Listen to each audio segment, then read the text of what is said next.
Bahaya. TikTok lah ya. Gua udah bertahun-tahun. Ah, udah datang Bang Faronya. Silakan Bang Faro. Kalian dua jadi perbesar Bang.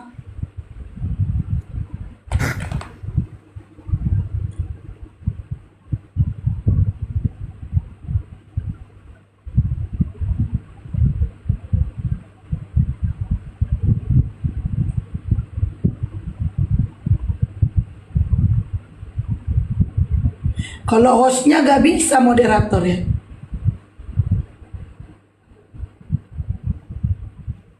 Kalau ini Sini. Ya, selamat siang Bang Faruk. Dabling. Bang. Iya, begini dong seharusnya, ya kan? Yang naik itu yang rasa dirinya seorang apologet. Jadi Bang Faruk itu ya Bang Faruk aplaus dulu ya buat Oki ya. Dimana Oki itu ya yang lebih berani daripada Edi sendiri, yang nggak berani naik kemari. judulnya itu Bang Faro, diapain dulu, agak dibawain judulnya Bang Faro. Ah, bentar, aku cari. Ah, ini dia. Bentar ya.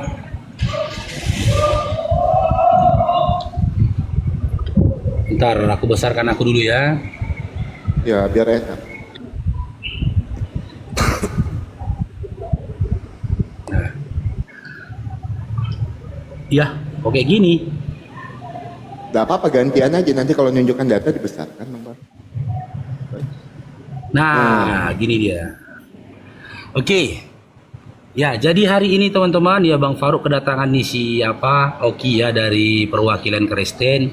Bang Faruk sangat berharap ya naiknya Oki kemari tidak hanya modal nekat teman-teman ya. Kalau hanya dengan modal nekat juga dia kemari. Gak lucu juga kita nanti nonton diskusinya teman-teman ya. Oke, sekarang kita tanyakan kepada Okinya. Kita mau berdiskusi dengan tema yang Bang Faruk bawakan atau Oki sendiri mau membawa tema sendiri.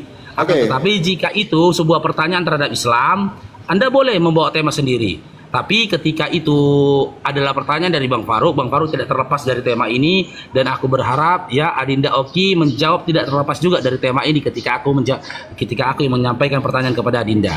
Silakan jika Adinda Oki ingin memulai, silakan. Mau prolog dulu, silakan. Bang Faruk, aku sampaikan dulu ya. Tadi ketika Bang Faruk live sendiri kan aku di bawah, padahal udah lama di bawah tadi ya. Bang Faruk sempat ngomong, loh, Tuhan Yesus itu kan tidak disalibkan. Nah, makanya aku tadi ngomong ke Kak Hesti, kalau Bang Faruk mau, ayo kita bahas tema Isa dan Yesus sekarang. Paling 1 jam aku bisanya gimana? Oh, oke. Coba ya. Saya cross check dulu. Kayaknya saya tidak ada ngomong tadi Yesus itu tidak disalibkan. Ada tadi Bang Faruk, makanya aku naik ke atas. Ada. Tidak. Bahkan saya tidak pernah berbicara di setiap live saya Yesus itu tidak dilahirkan. Saya lebih tertarik mengkaji apakah Yesus itu pernah dilahirkan. Yesus itu tidak pernah dilahirkan. Sebentar, yang saya teman-teman di bawah kalau udah biasa nonton Komal Bang Faruk, saya selalu membawa narasi apakah Yesus itu pernah dilahirkan. Karena saya pribadi nih ya, nggak percaya dia pernah dilahirkan. Bagaimana saya percaya dia disalibkan? Sebentar, Bang Faruk. Gini ya, Bang Faruk tadi benar ngomong. Dia itu disalibkan tapi tidak mati. Gak ada saya ngomong dia disalibkan tapi gak mati. Makanya aku naik ke atas tadi. Ya udah sekarang kita. Gak ada, saya nggak pernah ngomong Yesus itu disalibkan dan gak Oke, kalau Bang Faruk mau terima tawaran saya, kita bahas Isa dan Yesus gimana? Boleh, silakan. Oke. Siapa duluan? Bang Faruk. Bang Faruk judulnya buang aja. Nggak usah gini aja udah gini. Ya, oke, berapa menit Bang Faruk? Enak pakai waktu. Berapa menit? Iya, silakan itu Esti sebagai moderator silakan. Berapa menit? Kita 55 menit cukup? 3 gara-gara pajak 3 enggak puas. Iya, 5 menit aja. Kali kok 5. 5 menit udah 5 menit. Tep layar teman-teman ya. Lama-lama ya. Lama-lama ngajak ribut Baluap ini. Nggak apa-apa teman-teman, awal kita pakai timer aja dulu teman-teman, nggak apa-apa. Nggak apa-apa, kita pakai timer aja biar enak. Kalau TikTok kan itu timpan-timpan gitu aku nggak suka. Kurang seneng ya kalau timpan-timpan gitu nggak ada poin. Ya setelah itu nanti kita tentukan, silakan. Oke. Nggak apa-apa, prolog dulu, prolog kita nggak usah pakai waktu. Kan Dinda kan datang kemari. Dinda mau prolog dulu silakan. Nanti Ya, setelah 5 prolog menit nanti. lah dari prolog. Nggak usah, saya nggak usah prolog lagi karena sudah cukup banyak saya prolog dari awal tadi ketika saya awal live kan. Karena dia bukan awal live saya. Langsung aja kita gitu loh. Kalau mau prolog dulu silakan, tapi Oke. kalau tanpa prolog langsung kita bikin waktu ke temanya langsung silakan. Siap. Oke, aku prolog sedikit ya teman-teman ya. Buat teman-teman Kristen, Shalom, selamat siang. Tuhan Yesus memberkati kita semua. Buat teman-teman Muslim, selamat siang ya teman-teman ya. Sekali lagi saya sampaikan buat teman-teman Muslim, buat teman-teman Kristen juga, diskusi ya tetap diskusi. Ini ranah diskusi, tidak membuat kita jadi bermusuhan satu dengan yang lainnya. Gitu ya. Oke. Jadi aku tertarik untuk bawa tema Isa dan Yesus di dalam kedua imannya teman-teman ya. Karena apa? Tadi sebenarnya ada sedikit omongan yang aku tangkap kalau dia itu betul disalibkan tetapi tidak mati. Makanya kita mau bahas tema tentang Isa dan Yesus ya. Kalau berbicara tentang Tuhan Yesus di dalam iman kekristenan, karena ini masih opening statement, jadi saya nggak boleh nyenggol kesana kemari dulu. Ayat Alkitab itu jelas menyatakan kalau Tuhan Yesus itu mati disalibkan di dalam Matius 27 ayat 27 sampai dengan 31. Di situ Tuhan Yesus disalibkan. Matius 27 ayat 35 sampai 44 Tuhan Yesus juga disalibkan. Bahkan kalau kita bicara siapa aja saksi yang melihat ketika Tuhan Yesus disalibkan, di dalam Yohanes 20 ayat yang ke-27, Thomas memasukkan jarinya ke dalam perut Tuhan Yesus ketika Tuhan Yesus ditusuk. Dan itu menjadi saksi kalau Tuhan Yesus itu benar-benar disalibkan. Itu berbicara kalau kita mengambil sumber di dalam Alkitab. Nah sekarang kita ambil sumber-sumber di luar Alkitab yang menyatakan kalau Tuhan Yesus itu benar-benar disalibkan. Flavius Josephus, sumber di luar kekristenan, menyatakan kalau Tuhan Yesus itu benar-benar disalibkan. Sumber-sumber Yahudi Rabinik menyatakan Tuhan Yesus itu disalibkan. Mara Barbar Sarapion dari Samosta menyatakan Tuhan Yesus itu disalibkan. Nanti saya tunjukkan kutipan-kutipan mereka. Lucian dari Samosta menyatakan Tuhan Yesus itu disalibkan.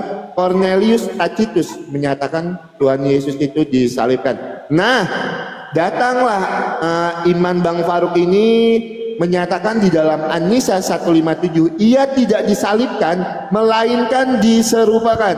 Jadi saya tertarik untuk membahas antara Isa dan Yesus ini. Ya, silakan Bang Faruk. Saya rasa cukup untuk ini saya. Silakan gunakan waktunya timer. Oke, siap. Masya Allah. Ya. Jadi teman-teman ya, dari kemarin sampai detik ini, saya sendiri tetap Kita berpegang langsung kepada timer gak? Langsung. Oke. Oke. Sebelum kita membahas tentang benar tidaknya penyaliban Yesus itu pernah terjadi, ada hal yang lebih penting kita kaji. Ya, dan buat teman-teman Kristen sendiri, seluruh pendeta di atas bumi ini, kaji dulu. Berikan dulu edukasi kepada teman-teman Kristen yang beriman kepada imannya Kristen. Ya, ada hal yang lebih penting. Apa yang lebih penting? Benarkah Yesus itu pernah dilahirkan di atas bumi ini? Karena apa saya pertanyakan ini? Kehamilan Maria itu fitnah. Di mana dia hamil tanpa seorang suami. Dia hidup di tengah-tengah Yahudi, di bawah hukum Yahudi yaitu Torah, di mana di dalam kitab Ulangan 22 sudah ditentukan apa hukuman bagi wanita yang ketangkap basah melakukan perzinahan. Seorang wanita hamil tanpa seorang suami, maka sudah cukup menjadi bukti pada saat itu dari ahli-ahli Taurat menyatakan dia telah melakukan perzinahan. Silakan Dinda Oki, coba jelaskan kepada kami bagaimana Maria yang hamil tanpa seorang suami bebas dari hukum rajamnya Yahudi.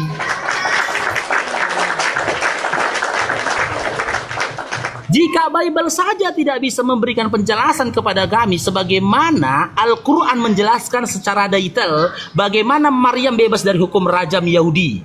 Ini semua dikisahkan dalam surah Maryam. Dimulai dari ayat 24 Bang Faruk ambil. Ketika Maryam mendapatkan kabar tentang kehamilannya, dia pergi ke tempat yang jauh. Saking jauhnya tempat itu dari kawanan atau dari Bani Israel pada saat itu, Allah tak menyebutkan di mana tempat itu, tempat melahirnya Maryam pada saat itu. Tujuan dia pergi ke tempat yang jauh supaya dia menghindari hukuman rajam pada saat itu. Karena dia tahu dia tinggal di tengah-tengah Yahudi, di mana pada saat itu hukumannya bagi wanita pezina, ya bagi pelaku zina, dia harus dilempar batu di depan rumah ayahnya sampai meninggoy. Maka dia pergi ke tempat yang jauh. Setelah sampai ke tempat yang jauh itu, ya dia melahirkan di situ. Dan di ayat 28 sampai 29, jadi kisahkan dia diperintahkan untuk kembali kepada baninya, kepada kaumnya. Akan tetapi Maryam pada saat itu bertanya, bagaimana jika mereka mempertanyakan tentang anak ini? Adik, sana dulu. Bagaimana jika mereka mempertanyakan tentang anak ini? Malaikat menyampaikan kepada Maryam, jika mereka mempertanyakan kepada anak ini, katakanlah kepada mereka, kau sedang berpuasa dan menunjuklah pada anakmu. Karena memang pada saat itu, syariat pada saat itu berpuasa tidak boleh ngomong. Begitu Maryam sampai kepada baninya di saat itu, di perbatasan tanah Syam, itu Bani Israel sudah menunggu beserta dengan ahli-ahli Taurat pada masa itu. Terjadi mukjizat pada masa itu, di mana mukjizat ini hadir dari diri Isa ibnu Maryam. Mukjizatnya, Isa ibnu Maryam bisa berbicara dalam buayan yang tertulis dalam surah Maryam ayat 30 sampai 34. Qala inni abadullahi atani alkitaba wa ja'alani nabiyya. Di ayat selanjutnya, di mana Isa ibnu Maryam berkata, sesungguhnya aku ini adalah hamba Allah. Kepadaku akan diturunkan kitab yaitu Injil, dan aku akan menjadi seorang nabi. Dan selanjutnya, di mana mukjizat ini menghadirkan rasa takut, gemetar di dalam hati orang-orang Yahudi yang berniat untuk merajam Maryam pada saat itu, hingga mereka tidak jadi merajam Maryam, dan mereka meyakini ya bahwasanya hamilnya Maryam itu merupakan kekuasaan dari Allah. Kenapa begitu? Karena di dalam kisah Israiliyat pernah terjadi hal ini di antara golongan-golongan orang Yahudi yang soleh, yaitu Juraij. Juraij pun pada saat itu pernah difitnah, dia telah melakukan perzinahan kepada seorang pesundil. Hingga ketika dia hendak dirajam, dia sampaikan kepada orang-orang Yahudi pada saat itu, tanyakan kepada anak ini siapa yang telah menzinai ibunya. Anak itu berbicara ketika baru lahir. Dia berbicara di depan orang-orang Yahudi menyelamatkan Juraij, bahwasanya yang telah berzina kepada ibunya itu adalah seorang penggembala domba yang ada di padang rumput, bukan Juraij. Dan hasil dari kisah itu, karena mukjizat itu luar biasa, orang-orang pada saat itu hendak membangunkan rumah ibadah bagi Juraij yang terbuat dari emas, karena sebelumnya rumah ibadahnya Juraij sudah dihancurkan sama mereka. Ketika Maryam bebas dari hukum rajam Yahudi dengan cara dia pergi meninggalkan kaumnya ke tempat yang jauh, lalu terjadi mukjizat atas anaknya. Sekarang jelaskan kepada kami, Adinda Oki, bagaimana Maria bebas dari hukum rajam Yahudi sementara dia hamil tanpa seorang suami. Jangan kau katakan dia dinikahi oleh Yusuf, karena tidak ada catatan dari habis waktu Maparo. Silakan lanjut. Habis bagus. Keren kali moderatornya ya. Habis waktu kau paruh. Keras sekali moderatornya. Oke. Silakan Kak Hesti dimulai. Udah mulai ya? Oke teman-teman, saya senang sekali ketika Bang Faruk bernarasi seperti ini. Kaji dulu apakah benar atau tidak Yesus itu pernah lahir ke dunia. Mari kita kaji itu berdasarkan data-data di dalam Alkitab, sumber-sumber sejarah, terus catatan-catatan di luar kekristenan atau di luar Islam yang mencatat tentang sejarah ini. Itu yang bisa mengkaji kita. Oke, saya jawab dulu pertanyaan dari Bang Faruk ya. Dan ini juga pernah saya jawab ketika Bang Faruk naik ke komal saya sebenarnya. Tapi ditanyakan lagi enggak masalah teman-teman. Ya, saya akan tunjukkan datanya karena kita akan berbicara data by data ya teman-teman ya. Oke teman-teman, di dalam Lukas 1 ayat yang ke-1 sampai seterusnya itu menjelaskan sebenarnya ya, tentang kelahiran Tuhan Yesus itu. Tapi kita akan baca di dalam Lukas 1 ayat yang ke-30. Kata malaikat itu kepadanya, "Jangan takut hai Maria, sebab engkau beroleh kasih karunia di hadapan Allah. Sesungguhnya engkau akan mengandung dan akan melahirkan seorang anak laki-laki, dan hendaklah engkau menamai dia Yesus. Ia akan menjadi besar dan akan disebut anak Allah yang maha tinggi, dan Tuhan Allah akan menganugerahkan kepadanya tahta dari Daud bapa leluhurnya. Dan ia akan menjadi raja di atas kaum keturunan Yakub sampai selama-lamanya, dan kerajaannya tidak akan pernah berkesudahan." Ayat yang ke-24, kata Maria kepada malaikat itu, "Bagaimana hal itu mungkin terjadi karena aku belum bersuami?" Poinnya ada di ayat yang ke-35.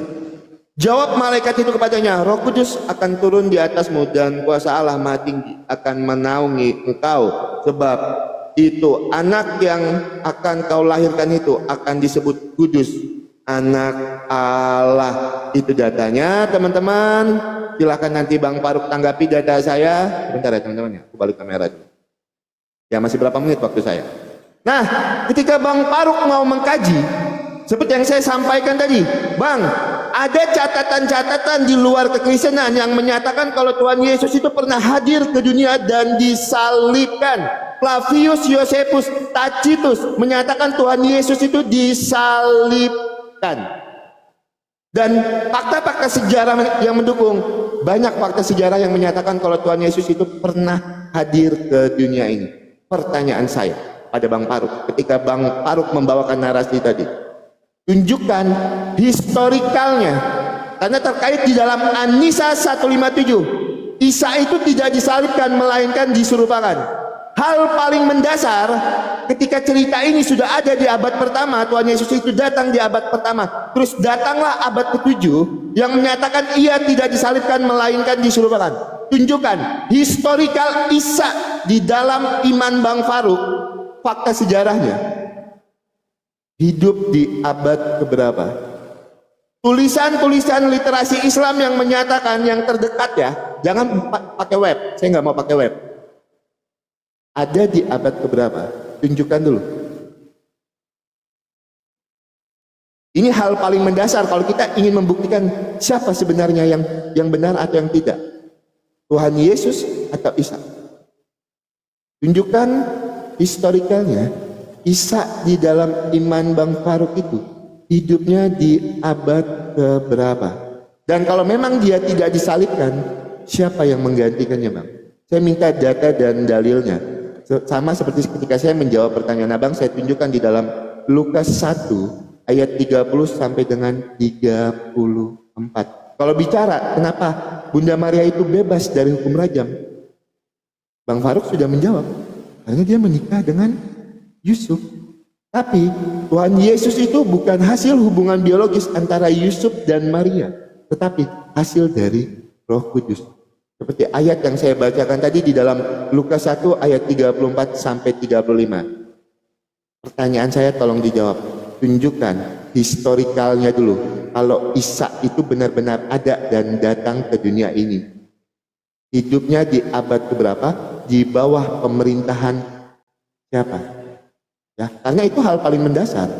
Ketika Bang Faruk membawa narasi, kaji dulu benar atau tidak Yesus ini pernah lahir ke dunia. Ya kaji dulu Isa ini benar atau enggak pernah datang ke dunia. Historikalnya dulu sebutkan. Hidupnya di abad ke berapa? Sisa berapa menit lagi waktu saya, teman-teman? Oke, silahkan lanjutkan. Ya, makanya terkadang teman-teman, saya itu tidak tertarik dengan PKPK. Karena begini modelnya, ditanya apa, jawabnya apa. Ya Allah ya. Makanya Oki ini, dia sudah berapa lama ikuti lintas agama, mungkin dia sampai detik ini belum pernah juga baca Bible sampai selesai. Dan dia pun tidak memahami teknik diskusi lintas agama, ya. Derajat kitab suci itu di atas segalanya, Dinda.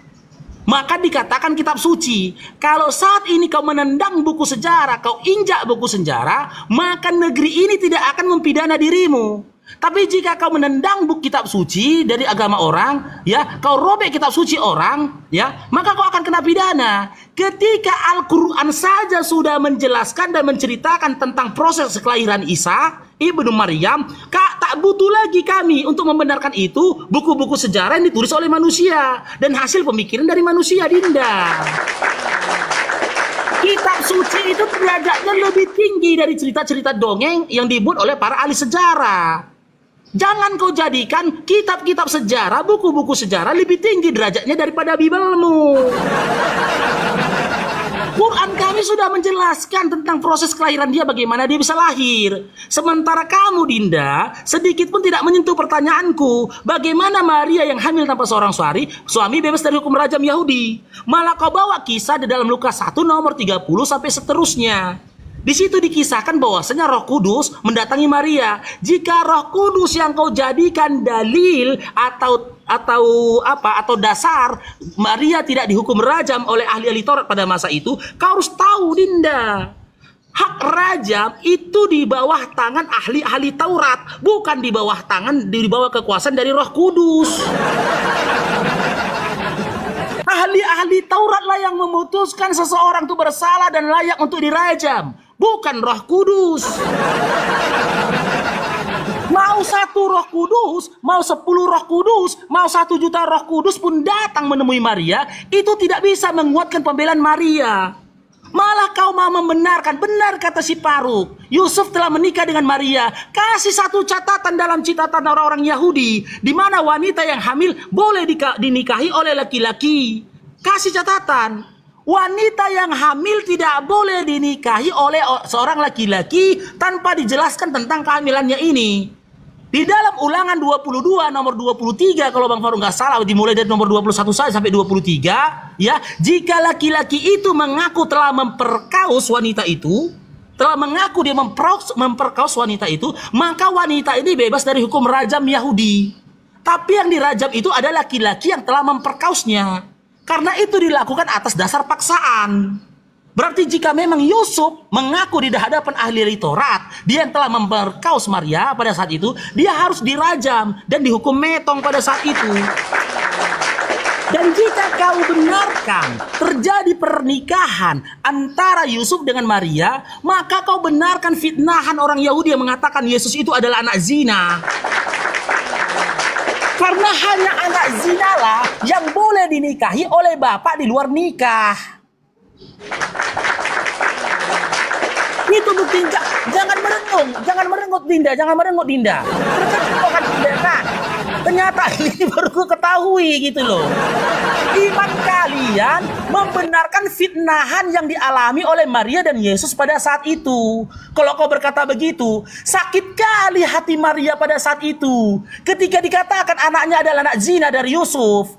Sakit kali hati Yesus pada saat itu ketika dikatakan Yesus itu adalah anak zina.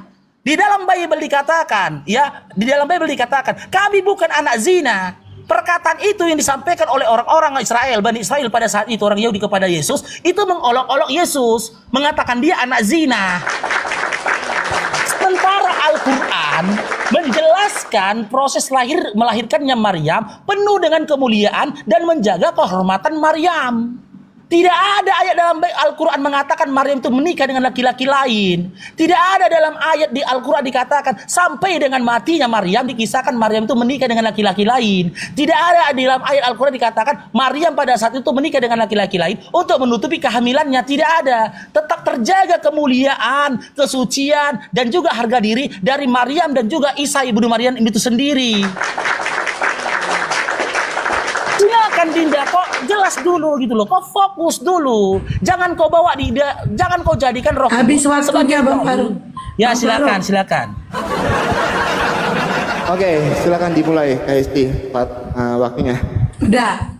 Ya teman-teman, inilah ya kan yang saya bilang ya, kesesatan dari cara berpikir Bang Faruk ketika dia menceritakan tentang Alkitab itu secara sembarangan, seenaknya dia. Ketika Bang Faruk menolak kalau Bunda Maria itu lahir dari Roh Kudus, lah Bang Faruk juga menolak apa yang tertulis di dalam Al-Quran Bang Faruk.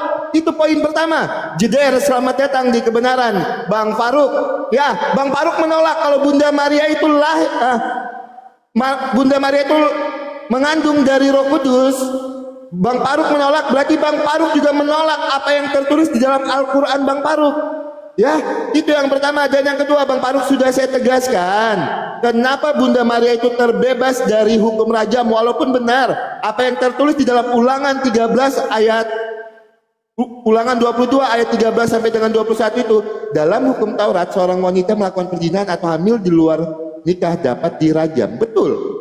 Ayat yang Bang Faruk bawakan itu betul, ya. Itu sangat-sangat benar. Tapi ingat, Bunda Maria lahir dari kuasa Roh Kudus. Maka di situ ada peran ilahi di dalam Lukas 1 ayat 26 sampai dengan 38. Terus juga ada keterlibatan Allah di situ Bang Faruk. Yesaya 7 ayat 14 saya bacakan. Ini loh, pakai data gitu kan. Yesaya 7 ayat yang ke-14. Yesaya 7 ayat yang ke-14.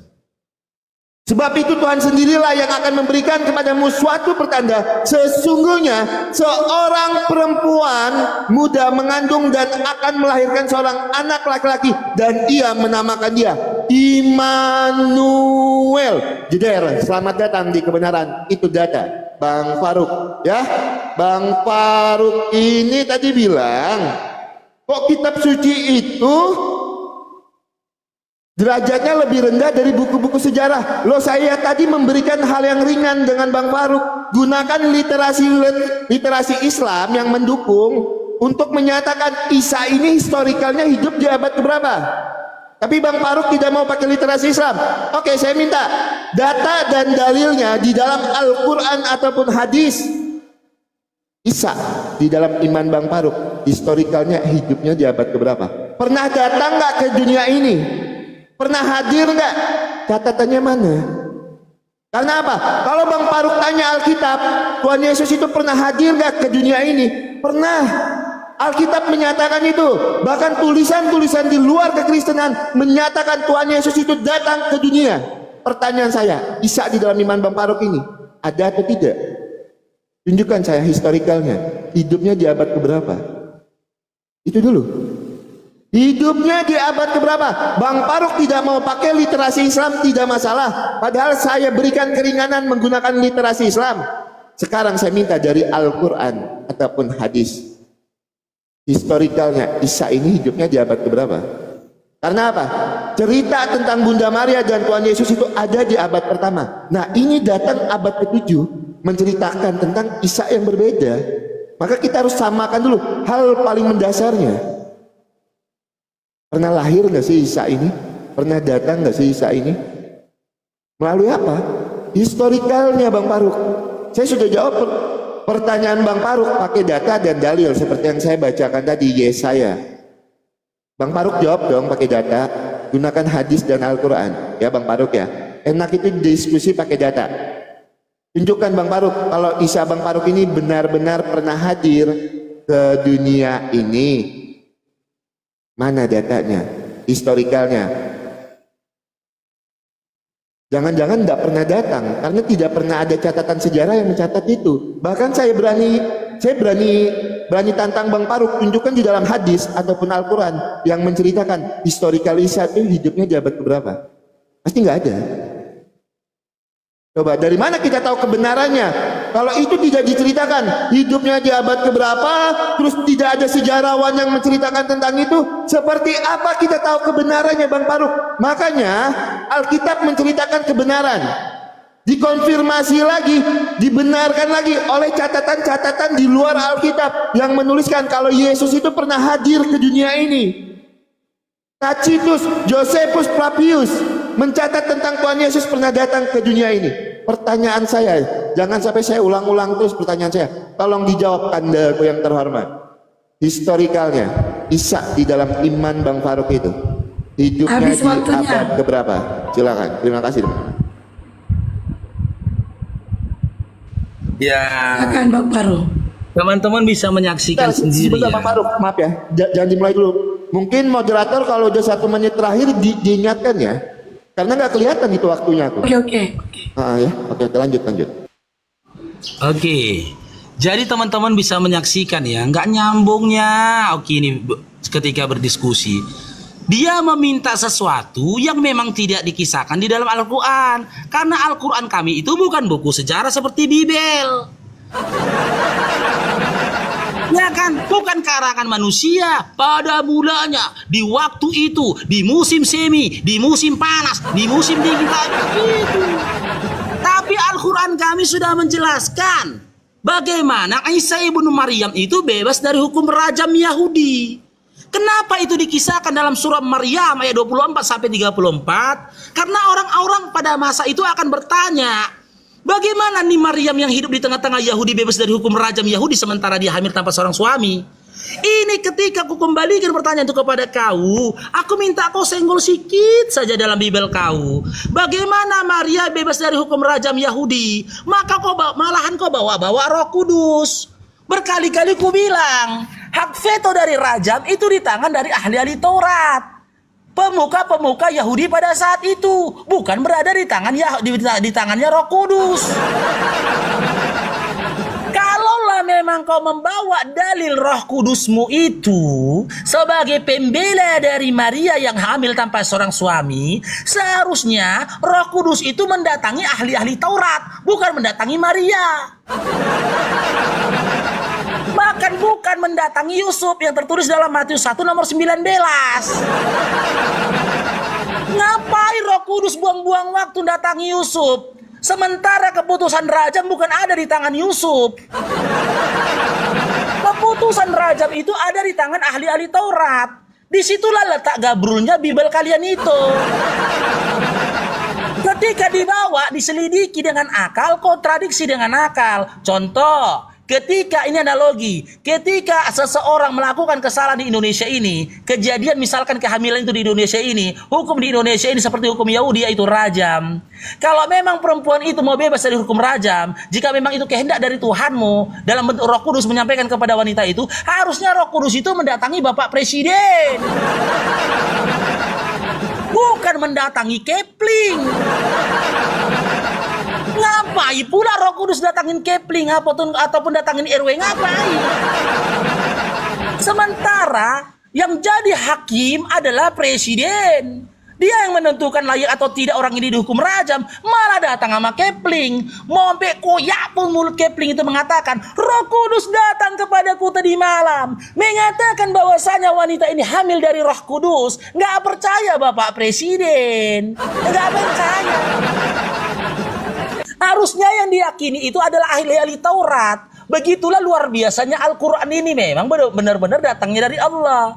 Ketika dia menyampaikan yang diserang dulu, yang diserang oleh Allah, yang diserang oleh kisah dalam Al-Quran itu adalah ahli-ahli Taurat pada masa itu. Kenapa? Karena kisah Isa ibnu Maryam bisa berbicara dalam buayan, itu kisah itu pernah terjadi di antara golongan orang-orang soleh dari ahli-ahli Taurat, dari orang-orang Yahudi. Yang tertulis kisah itu dalam kitab Israiliyatnya Yahudi. Itu kisah itu terjadi pada diri Juraij yang dia difitnah pada saat itu oleh orang-orang Yahudi, dan juga wanita pezina itu telah melakukan hubungan zinoi kepada wanita pesundil. Tolong lo adikku. Waktu 1 menit lagi ya. Iya, tolonglah adikku, ya. Adik Oki ya. Kalau kau nggak sanggup lagi, ya kan? Coba kau telepon pendeta. Kau telepon ahli-ahli Bibel, atau kau kuliti dulu sampul-sampul Bibel itu. Mana tahu di dalam sampul-sampul itu ada tulisannya, penjelasannya. Karena memang dulu waktu aku baca Bibel, sampulnya yang nggak aku bela, memang nggak aku bela sampulnya. Karena aku yakin di dalam sampul-sampul Bibel itu nggak ada lagi tulisan. Mana tahu aku salahnya. Di dalam sampul itu ada tulisannya. Mana tahu. Karena kau sudah membenarkan dalam kitab Ulangan 22. Maria harusnya dihukum rajam, lempar batu sampai mati. Jika dia dilempar batu sampai meninggal, Yesus pada sempat lahir. Ngapain tuh berceritakan Yesus punya mukjizat, Yesus mati di kayu salib, sementara Bibelmu tak mampu menjelaskan bagaimana ibunya Yesus bebas dari hukum rajam Yahudi. Jadi jika memang benar Maria pada saat itu hamil, maka harusnya Maria sudah dirajam, dilempar batu sampai meninggal. Jika dia dilempar batu sampai meninggal, maka Yesus tak pernah lahir, Dinda. Bapak waktunya habis. Lanjut. Ya, lanjut Bang Faruk digaskan ya teman-teman ya. Oke, ya teman-teman, berulang kali Bang Faruk ya, Bang Faruk ini tidak menerima kalau Bunda Maria itu lahir dari Roh Kudus. Gini loh Bang Faruk, tunjukkan data dari tadi, jangan asumsi liar ya Bang Faruk ya. Tunjukkan data. Kalau Bang Faruk menolak Bunda Maria itu lahir dari Roh Kudus, Bang Faruk sedang menolak Ali Imran yang ke 45 ini yang menyatakan, ingatlah ketika malaikat Jibril berkata, wahai Maryam, sesungguhnya Allah telah menyampaikan kabar gembira kepadamu tentang kelahiran anak yang diciptakan dengan kalimat darinya, namanya Isa Al-Masih putra Maryam, seorang terkemuka di dunia. dan di akhirat, serta termasuk orang-orang yang didekatkan kepada Allah. Nah, Bang Faruk dari tadi tidak menerima kalau Bunda Maria itu lahir dari Roh Kudus. Bahkan saya bawakan di dalam kitab Yesaya, saya tunjukkan datanya yang valid di dalam kitab kami. Itu Bang Faruk sedang menolak apa yang tertulis di dalam Al-Quran. Wah, bahaya Bang Faruk ini ya, bahaya. Itu padahal jelas-jelas di dalam Ali Imran 45 itu menyatakan demikian Bang Faruk. Terus berkali-kali saya jelaskan Bang Faruk, betul di dalam ulangan itu Bang Faruk, ulangan 22 ayat 13 sampai 21, wanita yang mengandung di luar pernikahan itu dihukum rajam. Betul itu Bang Faruk, tidak ada yang menyalahkan untuk narasi itu Bang Faruk, betul. Tetapi ingat, Bunda Maria itu lahir dari kuasa Roh Kudus seperti data yang saya sampaikan di dalam Lukas 1 ayat 26 sampai dengan 38. Bang Faruk, itu data yang saya bacakan Pak, panjang tadi dengan Bang Faruk. Nah, kenapa Bunda Maria itu terbebas dari hukum rajam? Itu ada keterlibatan ilahi juga di situ. Di dalam Yesaya 7 ayat yang ke-14. Terus di dalam Lukas 1 ayat 30 sampai dengan 33. Itu data yang menyebabkan Bunda Maria itu terbebas dari hukum rajam, karena Bunda Maria itu lahir bukan melalui hubungan biologis, tetapi lahir dari Bunda Maria itu mengandung dari Roh Kudus Bang Faruk. Ya, jadi itu data Bang Faruk untuk menjangga apa yang menjadi narasi Bang Faruk. Nah, kita fokus. Ini kebiasaannya teman-temannya. Kalau ditanya tentang Al-Qur'annya, selalu bilang Al-Qur'an itu bukan kitab sejarah. Langsung ngelesnya ke situ. Al-Quran itu bukan kitab sejarah. Makanya saya gunakan saya minta melalui hadis dan literasi Islam yang mendukung Isa itu hidupnya di abad keberapa. Giliran literasi Islam saya minta dibilangnya apa? Masa lebih percaya sama literasi dibandingkan kitab suci? Bang Faruk, Isa di dalam iman Bang Faruk ini tidak Bang Faruk senggol sama sekali. Sedikit pun tidak Bang Faruk senggol. Hidupnya di abad keberapa? Cerita dari mana ini Isa? Seperti yang saya sampaikan, Alkitab itu ada di abad pertama, cerita tentang kedatangan Tuhan Yesus. Lahir, datang di abad ke-7, menceritakan Isa itu tidak disalibkan, melainkan diserupakan. Tunggu dulu, buktikan dulu historikalnya. Mampu atau tidak? Kalau tidak mampu, biar saya bantu untuk menunjukkannya. Karena ada di dalam tafsir Bang Faruk. Jawab Bang Faruk, historikalnya Isa di dalam iman Bang Faruk itu hidupnya di abad keberapa? Saya sudah jawab apa yang menjadi pertanyaan Bang Faruk. Tapi Bang Faruk tidak menyenggol sedikit pun yang menjadi pertanyaan saya. Bahkan di debater-debater lain tidak pernah mau menjawab ini.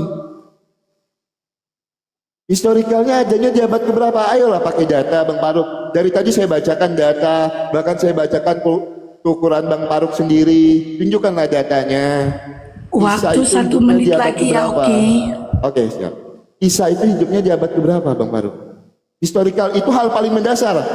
Kalau Bang Faruk ingin menyatakan Alkitab ini salah, apakah cerita Isa ini benar-benar ada? Itu hal paling mendasar Bang Faruk. Seperti yang Bang Faruk bawakan, hal paling mendasar itu apakah Tuhan Yesus ini pernah datang ke dunia atau tidak? Saya buktikan itu. Sekarang Bang Faruk jawab.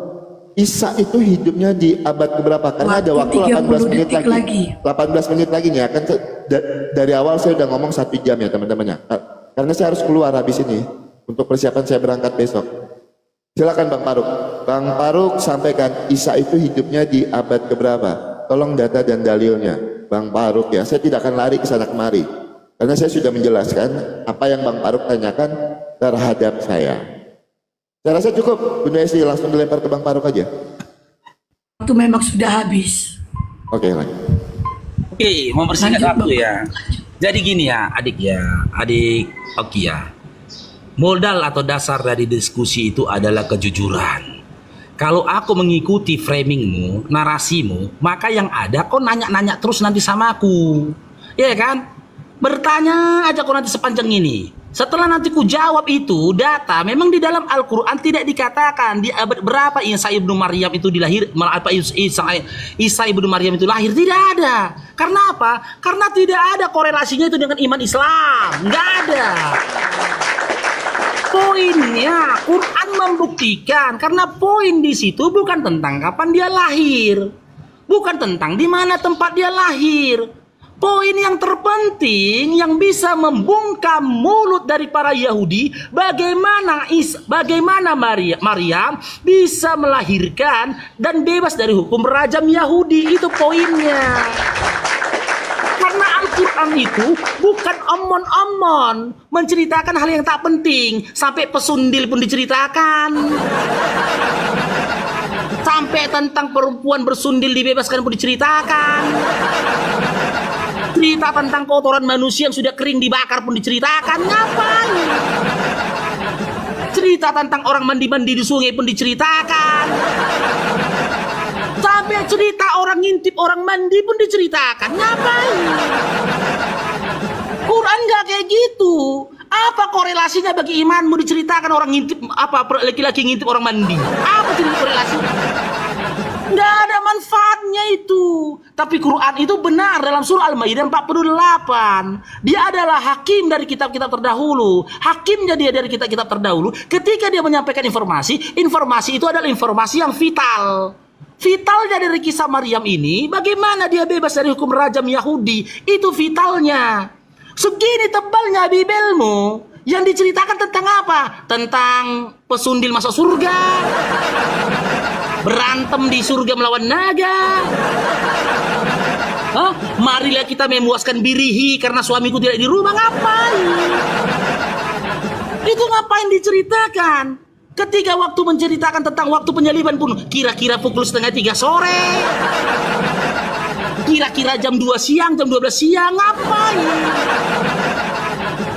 Ayo Dinda, kau jujurlah. Ya, hak veto dari keputusan rajam itu berada di tangan ahli-ahli Taurat.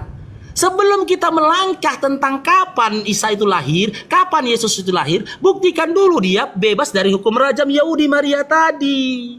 Karena hukum rajam itu berada di tangannya ahli Taurat. Dia yang memutuskan. Nggak pengaruh. Mau 1 Roh Kudus, mau 1 juta Roh Kudus, mau 1 miliar Roh Kudus pun mendatangi Maria dan Yusuf, itu tidak akan bisa merubah keputusan ahli Taurat untuk merajam Maria pada saat itu.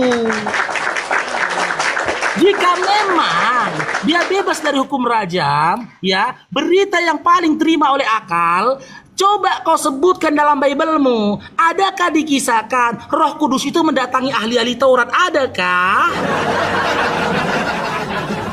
Nggak ada. Udah ku baca Bibel sampai habis, kulitnya aja yang belum ku belah itu, nggak ada tulisannya. Tidak ada datanya Roh Kudus mendatangi ahli Taurat.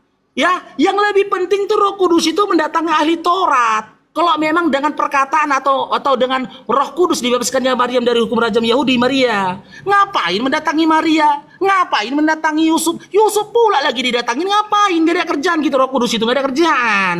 Ngendangnya aja. Ingat Dinda ya, berikan satu ayat dalam Bible, aku ikuti narasimu, ya, aku ikuti pembelaanmu. Jika memang dengan Roh Kudus dia bebas dari hukum rajam Yahudi, kasih satu ayat dalam Bible Dinda, dari kitab Matius sampai dengan Wahyu, di mana dikisahkan Roh Kudus mendatangi ahli-ahli Taurat. Kalau dari Kejadian sampai Wahyu Dinda, ku jamin gak ada. Tapi kalau dari kulit Bible kau belah, di dalamnya mana tahu tulisan ada, coba kau belah dulu kulit Bible. Gimana tahu di situ ada? Karena dulu waktu aku baca Bibel, kulit atau sampul Bibel yang belum kubelah itu. Sampul Bibel yang belum kubelah. Itulah mungkin silapnya aku, mana tahu di dalam sampul itu ada tulisan lagi kan? Ya kan ada kitab lain kan?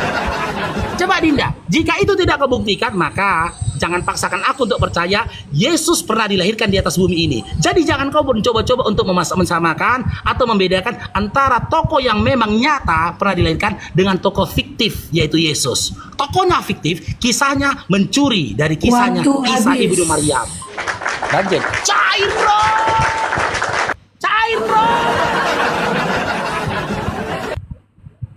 Oke. Teman-teman, ya siap, dimulai aja kan. Ya, Bang Faruk tadi bilang kisahnya mencuri dari Ibnu Maryam. Oke, kita gunakan logika kita. Benar, logika kita ya. Apakah mungkin yang datang duluan, cerita yang datang duluan itu mencuri yang datang belakangan? Oh Tuhan Yesus. logikanya lo nggak nyambung.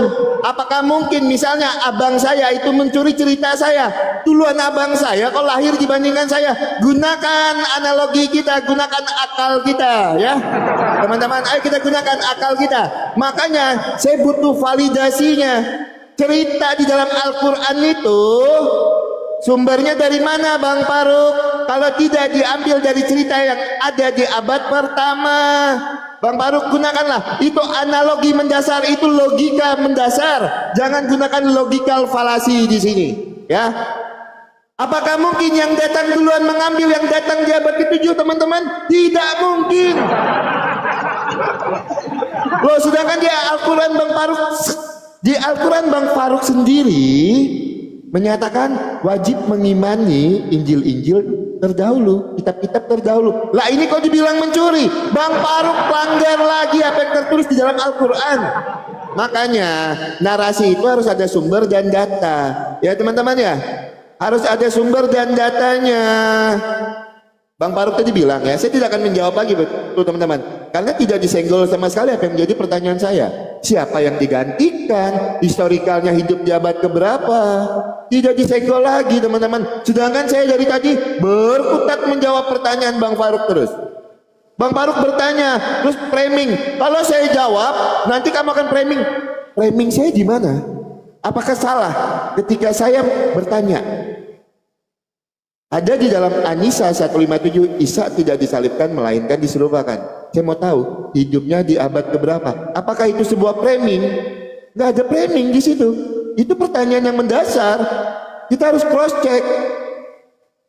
Terus Bang Faruk tadi bilang ya, Al-Quran tidak menceritakan Isa itu lahir di abad keberapa. Ya udah, mulai hari ini jangan samakan lagi Isa di dalam iman Bang Faruk dengan Tuhan Yesus kami yang hadir di abad pertama. Karena apa? Fakta sejarah kami ada.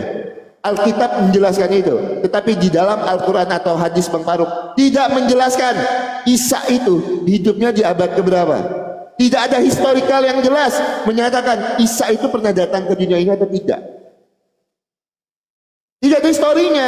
Bang Faruk tidak menyebutkan, tapi nggak apa-apa, saya bantu Bang Faruk ya. Saya bantu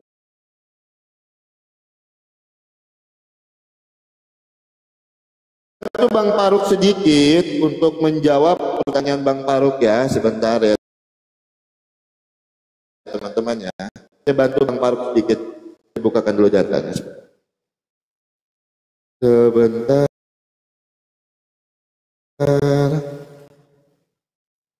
Mohon izin ya teman-teman ya, sebentar ya.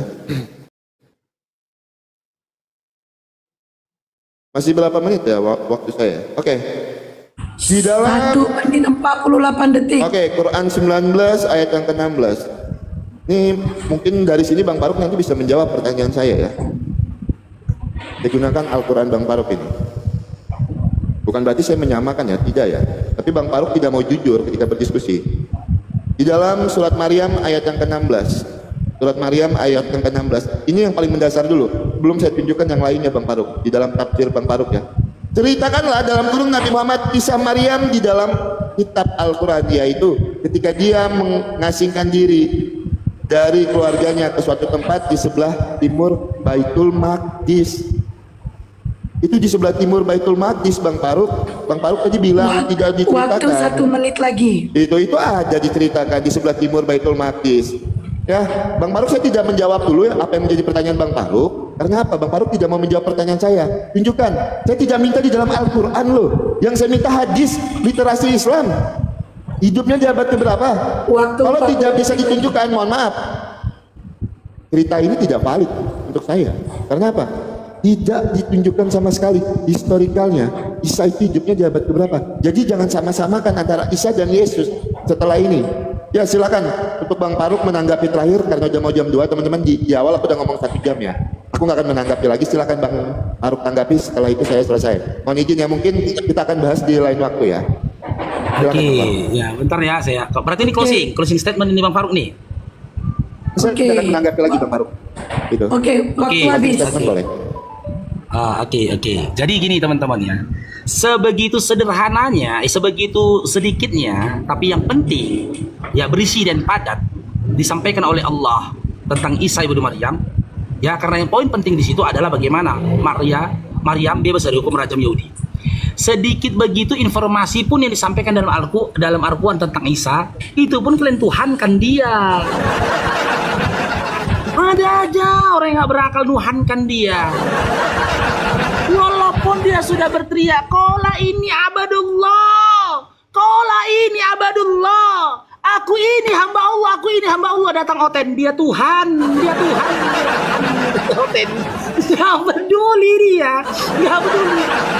Jadi kalau aku tanya historikalnya Dinda, ya kau datang berikutnya atau kita offline saja, aku bisa jabarkan kepadamu.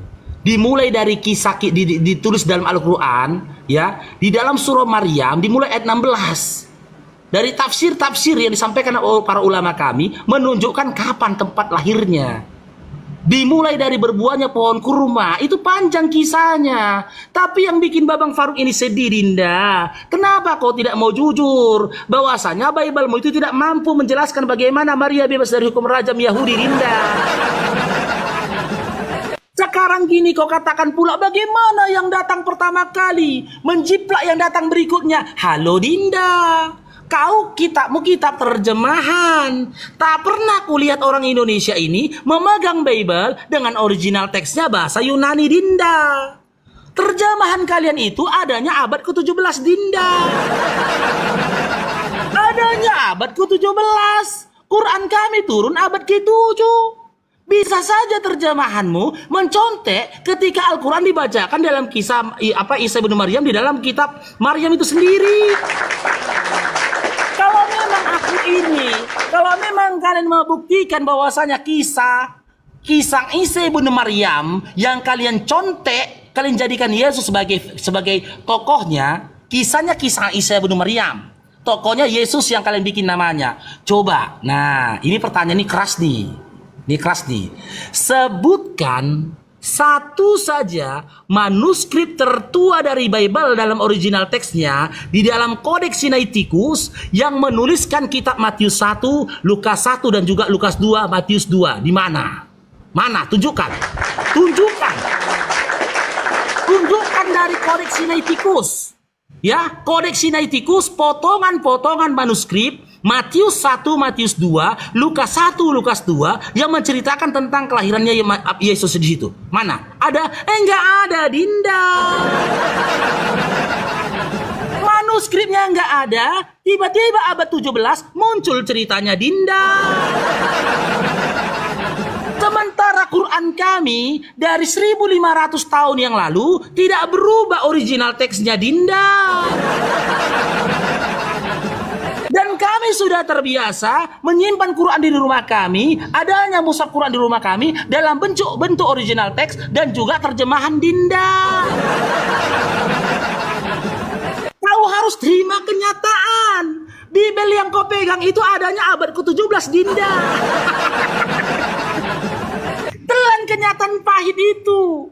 Ya, sementara aku sendiri dari cendekiawan Kristen, ketika aku belajar dulu, ku buka itu tuh cendekiawan Kristen, pendeta-pendeta hebat Kristen, nggak pernah mau menunjukkan manuskrip tertua dari kitab Matius 1, Matius 2, Lukas 1, Lukas 2 ketika bercerita tentang kelahirannya Yesus. Waktu 1 menit Bahkan lagi. lebih aneh. Waktu 1 menit lagi. Oh, 1 menit lagi. Bahkan ada kisah yang aneh, Dinda. Kalau kita belajar dari sanad informasi, dalam Matius 1 nomor 18 dikisahkan dalam Matius 1 nomor 18 dikisahkan Gabriel mendatangi Maria, dikatakan Maria itu hamil dari Roh Kudus. Lukas 1 nomor 31 dikisahkan Gabriel mendatangi Maria dan berkata, engkau akan melahirkan seorang anak laki-laki, hendaklah kau namakan dia Yesus. Yang jadi pertanyaan, ketika kisah Maria bertemu dengan malaikat, di mana Matius waktu itu, Dinda? Kok tahu-tahu pula dia menulis Bible? Di mana Matius? Di mana Lukas ketika malaikat mendatangi Maria? Di mana Lukas? Di mana Lukas? Seharusnya kau cari tahu apakah mereka ada di kamarnya Maria juga? Elok pula dia menulis. Tahu dari mana Matius dan Lukas kisah itu? Elok pula dia menulis. Waktu habis. Iya, Bang Faruk. Oke, nggak apa-apa ya. Siap, Tegang siap. dia Terima udah kasih. teman-teman. Terima kasih untuk diskusinya ya. Ini udah Sebentar, mau sebentar. nekat, dia naik ke atas udah nekat. Oke, sebentar. Oke. Ya, Ini silakan. karena di awal saya udah ngomong tadi ya 1 jam gitu. Karena saya harus siap-siap buat berangkat besok. Banyak hal yang harus saya beli gitu. Nah, jadi kita akan lanjutkan diskusinya nanti. Kalau memang saya bisa selesai sore, kita akan lanjutkan sore. Tapi kalau bisa ya Bang Faruk ya, diskusi itu elo itu pakai data Bang Faruk. Jangan modal framing sana sini. Giliran di closing statement Bang Faruk bilang kalau mau offline aja saya jabarkan sejarahnya, kan lucu. Ya kenapa nggak dari awal aja bilang tadi kita diskusi offline Bang Faruk, bukan pas closing statement. Lucu kali, giliran udah tertekan lalu bilang nanti aja pas offline baru diceritakan mana datanya itu. Tapi nggak apa-apa teman-teman, kalau memang Bang Faruk masih live sampai malam, kalau saya udah selesai nanti sore saya naik lagi karena memang ada keperluan saya jam 1, makanya dari tadi saya tunggu itu sebenarnya bisa 1,5 jam. Cuman kan Bang Faruk ada kegiatan kan tadi. Ya teman-teman ya. Oke, teman-teman terima kasih banyak ya buat Bang Faruk, Kak Isti untuk roomnya luar biasa, tidak ada mute-mute, tidak ada potong-potongan. Kalau ada kata-kata saya yang menyakiti hati kalian juga saya minta maaf ya. Bang Faruk, Kak Isti ya. Oke, selamat siang. Saya izin turun ya teman-teman ya.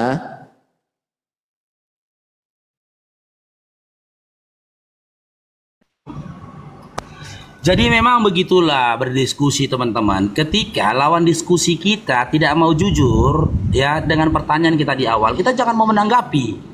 Jangan ditanggapi pertanyaan dia yang kedua. Jangan. Kita kejar dia terus. Nanti ujung-ujungnya kita yang dikejar. Padahal dia nggak punya data. Kita yang dikejar. Jangan. Saya bukan sehari 2 hari diskusi. Di dunia debat di TikTok ini mungkin baru ini saya muncul. Tapi di awal keislaman saya, bahkan sebelum saya masuk Islam, saya sudah diskusi sesama Kristen dulu. Gak kayak gitu gaya berdiskusi Dinda. Aku bilang di awal tadi, modal dasar dari diskusi jujur. Kau jujur, benar Faruk. Saya tidak menemukan data secara konkret yang diterima oleh akal bagaimana Maria bebas dari hukum rajam Yahudi. Itu benar. Oleh karena itu, boleh aku bertanya kedua? Kau tanyakan. Ya, sejarahnya di tahun berapa Isa ibnu Maryam itu lahir.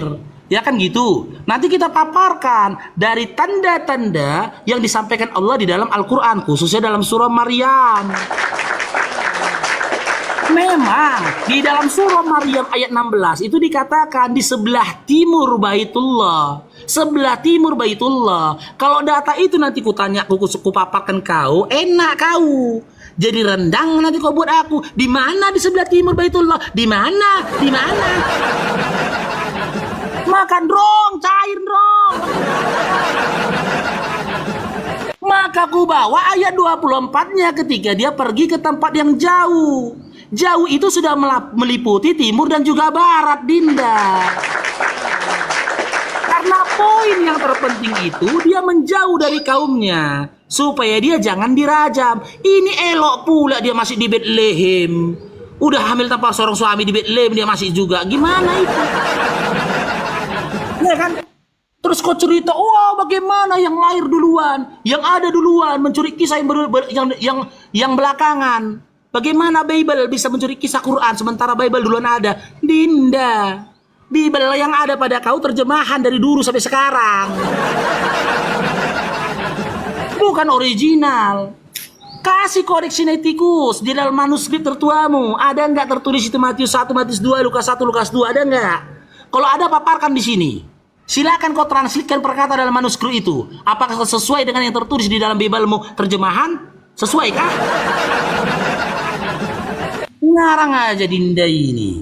Ya, jangan hanya kau aja ingin dipuaskan sementara kau tidak berupaya untuk menghadirkan edukasi dari diskusi kita sepanjang 1 jam tadi. Oke, lanjut itu. Oke, naikin yang lainnya. Moderator Bang Bayu, selamat siang. Selamat siang, assalamualaikum warahmatullahi wabarakatuh. Waalaikumsalam. Oke, naikin yang lain moderator.